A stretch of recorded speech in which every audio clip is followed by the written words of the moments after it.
culture. So I don't want to use, or I'm sorry, Firefox is what you young kiddies call it.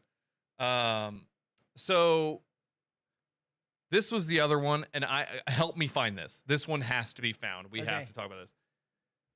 The CDC stated that they believed that the vaccine should not be given to elderly people because the elderly population is predominantly white, and that frontline workers are predominantly minority. And so one person abstained and was like, that's dumb, right? And they didn't end up going through with it, obviously, like as an actual thing. But this is a group for the Center of Disease Control, which from last time I checked should just be worried about the controlling of diseases. And they stated that we should be doing that. And I stop and I just kind of like, it's one of those moments where I feel like I'm on a show. Like when I read this stuff or I see this stuff and I stop and I want to look at the camera and just look at it like, what? And then you hear like the canned laughter of the crowd at my response as to what just happened. And I just, it's things like that terrify me, because that's literally racist. Like, it's racist to say, well, we shouldn't cure white people or this group of people because they're predominantly white. Right. And that's like, oh my God. And it's like the best example that I gave, because I was having this conversation over the weekend, was if COVID affected black people at a way disproportionate to relate, and I'm talking about like medically, like I'm saying like black people were just, if black people got COVID, they were dying like, left and right. They would be priority in my opinion. The initial thoughts of AIDS in the 80s. Right. Yeah. Like I'm talking about, like, yes. But if we had scientific evidence that showed that there was like a disproportionate effect on like a person's race, right, I would be 100% for giving them the vaccine first. Right. So let's just get that out there really quick here before people start trying to call me a racist or something, right? So I would 100% back that. So I found the article. It's on reason.com. Okay. And the title of it is, "To Mitigate Racial Inequality, the CDC wants to vaccinate essential workers before the elderly." And it says, deaths from COVID-19 are overwhelmingly concentrated among the elderly, and thus it would seem obvious to vaccinate the older Americans. Obvious that vaccinating older Americans should be top priority. Yet the Centers for Disease Control and Prevention, the CDC, have released guidance suggesting that millions of essential workers should receive the vaccine before many people 65 and older. And part of the reason, according to the CDC report, is to mitigate the racial and ethnic health inequalities that older Americans don't face, as they are disproportionately white, whereas the essential worker category includes a larger percentage of racial minorities and low-income families. And then it says, older populations are whiter. I can't even believe I just read that as a statement. Right.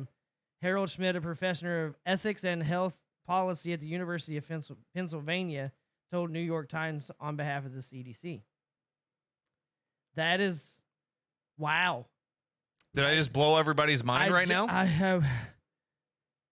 This is the stuff. And here's the thing.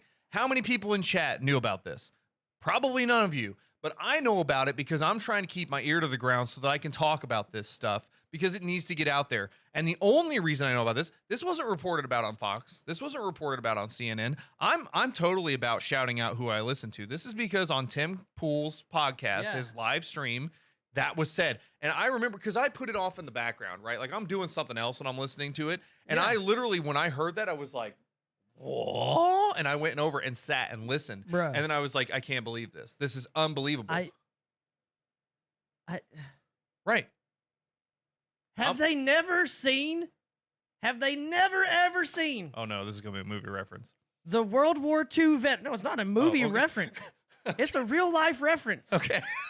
I was expecting the number of World War II and Korean veterans that are not white. They're every race but white. Right. At the fucking VA. Yeah. Well, so here's the other thing. So when they say that statement, by the way, I just want to make sure this is clear, because those dudes are like 800 years old. Yeah, they're old. Let me take that to the next step.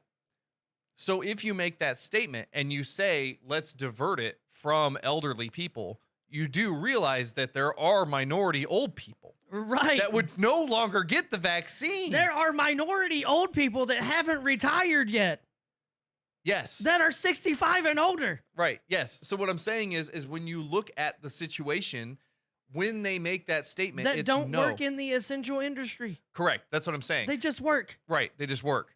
What I'm saying is when you make that statement, because you have an issue with the fact that they're predominantly white, Yeah. that doesn't change the fact that there are old other people That's that aren't white. right. So you're literally being like, well, we don't care about the old people. The people affected most by COVID. Right. So it's just this weird disregard for it's like- everyone it's because like of they went- association to It's like they someone. went and took a racist stance on an ageism issue. Yes, that's what I'm saying. Yeah, that's exactly what I'm saying. Like It's that the- makes no sense. That's age phobic. It is age phobic. Oh, here we go. This word phobic, right? I'm cataphobic because I'm allergic to cats. I'm allergic to cats. Right. Yeah. I do you see the hilarious, but it's so sad. It's funny, right? Like that to me, how can you say that when it doesn't matter? Like I said, let's say COVID affected women, like disproportionately, like Right. 70% more or 70 to 80% of cases of death were women. Yeah. Give the vaccine to women. That's fine. I'm okay with that. But we can't because the black community is predominantly men. Well, right. That's what I'm saying. That's what they would do. They always want to take stuff through this weird lens. Yeah. And I'm like, that's not scientific. Scientific is I'm going to look at the data and I'm going to make assessments based off of the data. Right. The data of the disease, not the Right. data of sociology, not the data of economics, not the data Yeah. of this. That's why I kind of give Fauci, I don't like Fauci, but I give Fauci a little bit of a lead, Right. a long lead with some of the stupidity he's done. Because when your job is to do something, your job is to also keep your job, right? So you're going to make Right. statements that are maybe a little bit more overzealous Right. to make sure you keep your job. Because it's better if you're wrong on the high end than than worse if you're on the low end, right? So Right. like if you make a statement like, well, masks don't do anything, but then we find out that masks do something, which by the way, I'm not You going to said- start this debate. You said dude. Do I did say do this. But you see what I'm saying? Like if that were the case, like we were to find that out, then all of a sudden it's like, well, you never told us to wear masks. Now you're at fault. But if you go to the other end, that's why you're always more secure than less secure. Because with more security, your points of failure are increased or decreased Right. because you have so much more security, right? Right. It's the same thing with his job and his statements and things that he does. So I Yeah. give him credit in that situation. But in this situation, though, we're talking about like hard facts. And the hard facts are the majority of deaths are coming from people over the age of 65 years old. That's truth. Yeah. And absolutely. that's just go look it up. And by the way, I don't condone like railing against things like masks. I don't condone railing against these things. I think it's not that hard to wear a mask, and you're kind of an idiot if you can't